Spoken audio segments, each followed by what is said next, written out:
আজ চায়ের দোকানে সকাল থেকে একখানা খদ্দের নেই কেন কি জানি বাবা। সেই সকালে চায়ের দোকান খুলে বসেছি, একটাও তো লোক আসছে না। অন্যদিন তেমন হয় না বাবু, আজই কেন হলো কে জানে। ওই তো বুড়িমা আসছে মনে হয়। ও বুড়িমা, দাঁড়াও দাঁড়াও দাঁড়াও, কোথায় চললে গো? হ্যাঁ, সবাই ওইদিকে যাচ্ছ কোথায় বলো দেখি না। ওহো, ভোলা, কোথায় আর যাবো রে? আজকে তো ওইদিকে সবাই যাচ্ছে, মেলা পড়েছে যে রে। 7 দিন ধরে মেলা চলবে, সবাই তো ওইখানেই যাচ্ছে। কত দোকান বসেছে জানিস তুই? এবারে বুঝলাম ব্যাপারখানা কি। যাই, আমিও একবার ওই মেলা থেকে বরং ঘুরে আসি।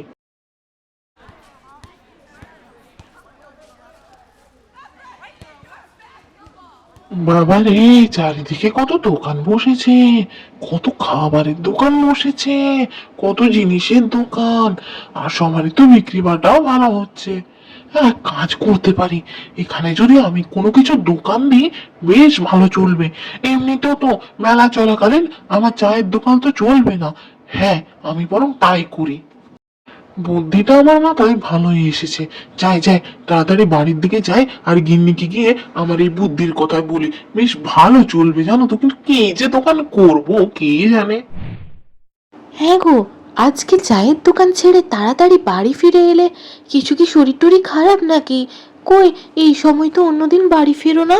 কিছু কি হয়েছে? আর চায়ের দোকানটাই বা বন্ধ করে দিলে কেন এই অবেলায়? আরে না না গিন্নি, আসলে কি বলতো, সামনে মেলা বসেছে না, সেই মেলার জন্য আমার চায়ের দোকানে আজ ভিড় খানা হয়নি, তাই বাড়ি চলে এলাম। তবে গিন্নি জানো তো, আমার মাথায় না একখানা ভালো বুদ্ধি এসেছে গো। আমি ভাবছি কি, আমিও না মেলাতে একখানা দোকান দেব, বেশ ভালো খাবারের দোকান। ও মা, মেলা বসেছে নাকি? সে তো খুব ভালো কথা। তাহলে তুমি ওই মেলাতে দোকান দাও। কিন্তু কি দোকান দেবে একবারও ভেবে দেখেছো কি? তা খাবারের দোকান দিল, চায়ের দোকান তা চলবে না সেখানে। মেলাতে গিয়ে কে চা খাবে তোমার কাছে শুনি? সে তো মানুষ প্রত্যেক দিনেই খায়। এ মানে গিন্নি, কথাটা তো ঠিক বলেছো, চায়ের দোকান তো দেওয়া যাবে না। তাহলে কি দোকান দিই বলো তো? কিন্তু খাবারের দোকান তো দিতে হবে। তাহলে তুমি কিছু একটা আইডিয়া দাও না। কি বানানো যায় বলো তো, যাতে সবাই খেয়ে খুব প্রশংসা করবে আর আমার দোকানে ভিড়টাও থাকবে। আমি তো সে কথাই বলছি, এমন খাবার কিছু একটা বানাতে হবে যাতে সস্তাও হয়, আবার সাথে সবারই মনও জয় করতে পারি। বুঝলে তো? তো এবার ভেবে দেখো তো, কি বানানো যায় সবাই যাতে খেয়ে প্রশংসা করে। উম, এই যে বানায়, আহ, কি বানানো যে আইডিয়া। বা বাবা, শোনো, আমরা না ভাবছি বিরিয়ানি বানাবো। বিরিয়ানি তো আর গ্রামে খুব একটা পাওয়া যায় না, আর মেলায় অনেক ভিড় থাকে। বিরিয়ানি কিন্তু সবাই পছন্দ করবে। আমরা না হয় একটু সস্তাতেই দেব, কি ক্ষতি আছে? আমরা একটু মুনাফা কম হবে, কিন্তু লোকে খেয়ে নাম তো করবে। বাহ, তোমার বুদ্ধিটা তো বেশ। বেশ, তাহলে বিরিয়ানি করে বানাবো। আমি বরং তোমাকে বিরিয়ানি বানাতে সাহায্য করব, আর তুমি বাজারে গিয়ে মেলাতে ওখানে বিক্রি করে এসো। বেশ ভালো চলবে। যাও তাহলে বাজারে গিয়ে জিনিসপত্র নিয়ে এসো।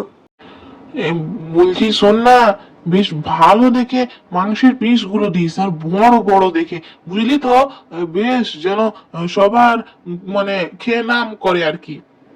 বেশ ভালো দিবি। হ্যাঁ। মানে ভোলাদা, একটা কথা জিজ্ঞেস করবো। এই 10 কিলো মুরগির মাংস নিয়ে তুমি কি করবে?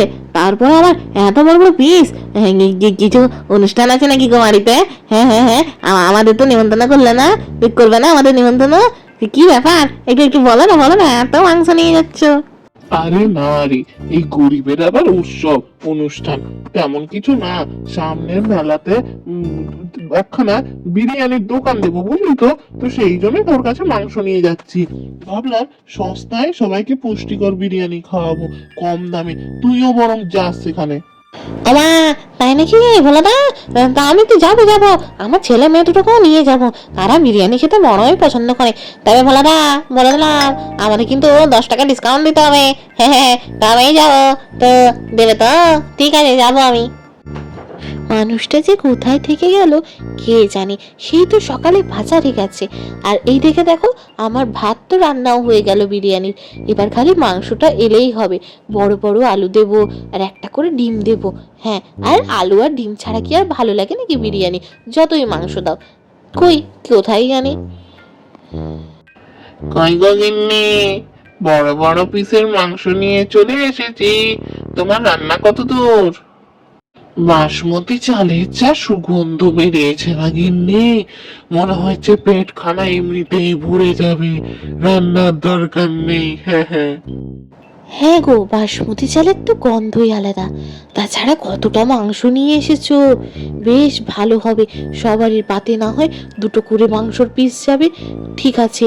আর আমরা না হয় দাম রাখবো 50 টাকা, তাতে সবাই আসবে, সবাই খেতে পছন্দ করবে। হ্যাঁ, আমরা এটাই করব। বেশ ফ্রেশ লাগছে মাংসটা, জানো তো। চলো চলো বানিয়ে নি।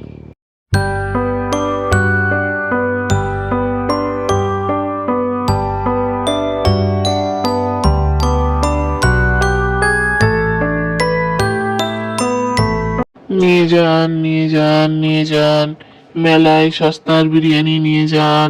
এখানে রয়েছে আলু, ডিম, মাংস সহযোগে তৈরি বিরিয়ানি। একবার খাবেন বারবার আসবেন। খেয়ে যান, খেয়ে যান, খেয়ে যান, মাত্র 50 টাকা। এমন বিরিয়ানি কোথাও পাবে না। খেয়ে যাও, খেয়ে যাও, খেয়ে যাও। সকলে, ছোট থেকে বড় সকলের পছন্দ হবে। একবার আসবে, বারবার খেতে চাইবে। চলো, এসো এসো এসো, মাত্র 50 টাকা। ভোলা কাকু, তুমি বিরিয়ানির দোকান দিয়েছো? তা বেশ ভালো করেছো। আমাদের তো গ্রামে বিরিয়ানির দোকানই নেই, সে বাজার শহরে যেতে হয় বিরিয়ানি আনতে গেলে, সে তো বহু দূর। তুমি ভালো করেছো। দাও দাও, আমাকেও 1 প্লেট বিরিয়ানি দাও, খেয়ে দেখি। হ্যাঁ রে মা, ওই জন্যই তো বিরিয়ানির দোকান দিলাম মেলাতে।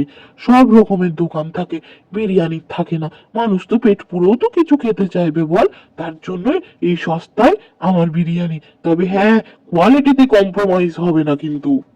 আরে ভোলা কাকু, কথাটা তো ঠিক বলেছো। একদম কোয়ালিটিতে A গ্রেড, দারুণ খেতে, টেস্টও অসম্ভব ভালো। তুমি না হয় একখানা পার্মানেন্ট দোকানই খুলো, বুঝলে তো। দারুণ হয়েছে। দাও দাও, আমাকেও 2 প্লেট প্যাক করে দাও। এইভাবে তার বিরিয়ানির দোকান চলতে থাকলো এবং একে একে সকলের ভিড় জমতে থাকলো। ছোট থেকে বড় সকলেই তার বিরিয়ানি বেশ পছন্দ করতে লাগলো।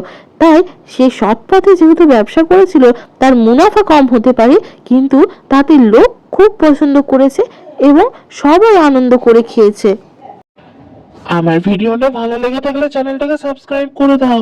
আর হ্যাঁ, আমি ভোলা, আরো নতুন নতুন ভিডিওতে দেখা হবে তোমাদের সাথে।